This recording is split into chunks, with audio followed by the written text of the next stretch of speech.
All right, this is Michael Moynihan, Hi. and you were in Slacktime. Was that? Yeah. Do you remember Slacktime at all? I remember I was shooting it, and I remember, the number of takes of you getting shot and the blood and falling forward. There's only 3 takes of those. Really? Yeah. See, I don't have a good memory of how many times I did it. I mean, there couldn't have been that many takes because once the blood was there, we could go back. Yeah. I enjoyed watching myself maybe the first time, Mhm. and then I don't quite enjoy it very much anymore. I like watching the other people. And then there's things about it that I don't know that because it's in the past, some of those people have moved away, Mhm. and I don't know if sadness is the right word, but it's just like, damn, I don't get to work with them anymore.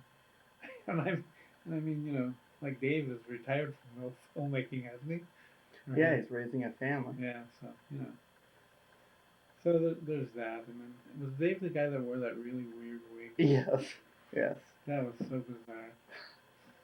that was that was really. I, it was hard to keep a straight face. Yeah. Well, Yeah. he has a unique take on his characters. He came to me and told me that's what he wanted to do, and he also thought the guy had a drug problem too. So whenever you see the close-ups, he was always wiping his nose. yeah. Yeah. I mean, I I worked with him, I know him through your films and through combat, and it was always enjoyable to see what he would do, and then you know he stopped doing it for family reasons, I guess, which is well, it's kind of a drag. Mhm. John Van Slyke.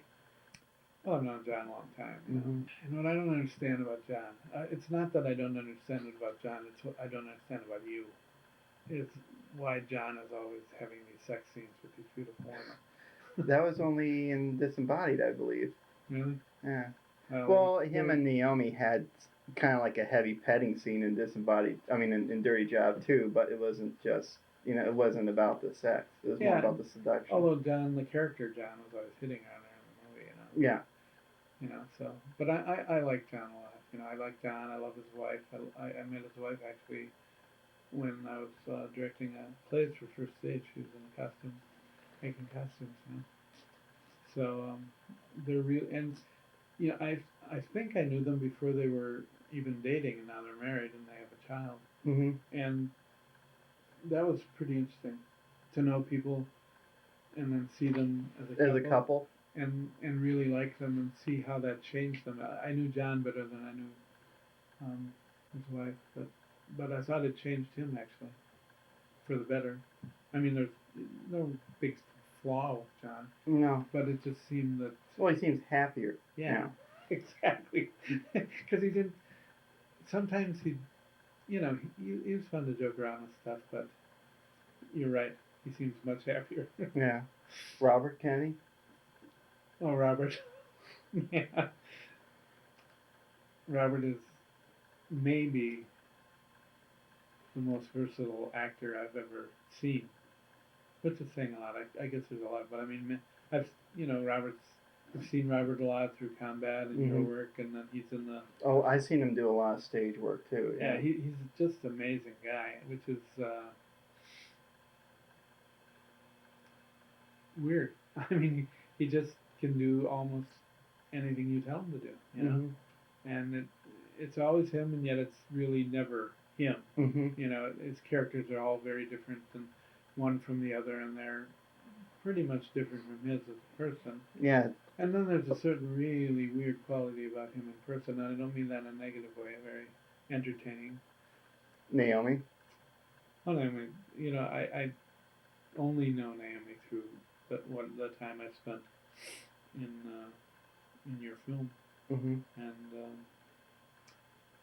she just seemed like a great person,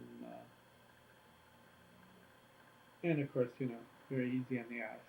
But I mean, given her the way she looks and her acting chops, but then also her physical kind of martial arts kind of abilities and action film abilities. I just don't know why she didn't get work. Well, you're also a writer too, Yeah. and you've written a lot of stuff. Yeah, I have. I've been writing since I was 8 years old. Well, I've been writing since, I mean, the physical act of writing I learned. But I've been writing scripts since I was 8 years old. Nothing much happened with them, at that time. Mm-hmm. In grade school. But I think I wrote and shot, I don't know if I even wrote it down. The first film I ever shot using a Super 8 camera was while I was in well, no, the first one was when I was about 13. 13? Yeah, starring my brother, who was 7 years younger than me. Anyone die in it? No, he got flushed down a toilet, but he survived. Okay. You've acted in other people's films, and what's the difference of doing something that you wrote and doing something that other people write? What catches you that you want to say, oh yeah, I'll do that, or is it just, yeah, that sounds fun, I'll do it? Well, I prefer not to be in something I wrote, Mm-hmm. and not even direct something I wrote, because it makes you really schizophrenic. You have to be thinking as a writer, but then when you get the script, you say, "What the fuck is this guy thinking about?" Mm-hmm. And I was always looking for somebody else who might be able to direct. And a few times I'd found a director to do some of my theater stuff, and then when I met you, there was somebody who I could act in something that I didn't have anything to do with writing or directing, and that was kind of nice because I'm not the best actor in the world, and I'm not sure that it's my favorite part of the process. But when I don't have to write, direct, and act, or any of those first two, just act, Mm-hmm. I just find it fun